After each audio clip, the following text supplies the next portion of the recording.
चेनाब नदी के किनारे एक खूबसूरत जगह है तख्त हजारा। यहाँ बहने वाले दरिया की लहरें और बगीचे की खुशबू की वजह से इसे पूरब का स्वर्ग कहा जाता है। यही रांझाओं की धरती है जो मस्ती से यहाँ रहते हैं। इस बस्ती के नौजवान खूबसूरत और बेपरवाह किस्म के हैं।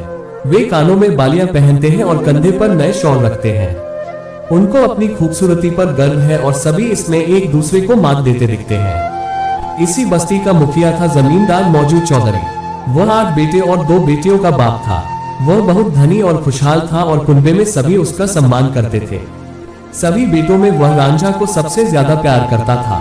इस कारण रांझा के बाकी भाई उससे बहुत जलते थे। बाप के डर से वे रांझा पर सीधे वार नहीं कर पाते थे, लेकिन पीछे ताना मारते रहते थे, जिससे रांझा के दिल को ऐसे चोट लगती थी जैसे सोए हुए आदमी को अंधेरे में सांप डंक मारता हो। चेनाब नदी के किनारे एक खूबसूरत जगह है तख्त हजारा। यहाँ बहने वाले दरिया की लहरें और बगीचे की खुशबू की वजह से इसे पूरब का स्वर्ग कहा जाता है। यही रांझाओं की धरती है जो मस्ती से यहाँ रहते हैं। इस बस्ती के नौजवान खूबसूरत और बेपरवाह किस्म के हैं। वे कानों में बालियां पहनते हैं और कंधे पर नए शॉल रखते हैं। उनको अपनी खूबसूरती पर गर्व है और सभी इसमें एक दूसरे को मात देते दिखते हैं। इसी बस्ती का मुखिया था जमींदार मौजूद चौधरी। वह 8 बेटे और 2 बेटियों का बाप था। वह बहुत धनी और खुशहाल था और कुनबे में सभी उसका सम्मान करते थे। सभी बेटों में वह रांझा को सबसे ज्यादा प्यार करता था। इस कारण रांझा के बाकी भाई उससे बहुत जलते थे।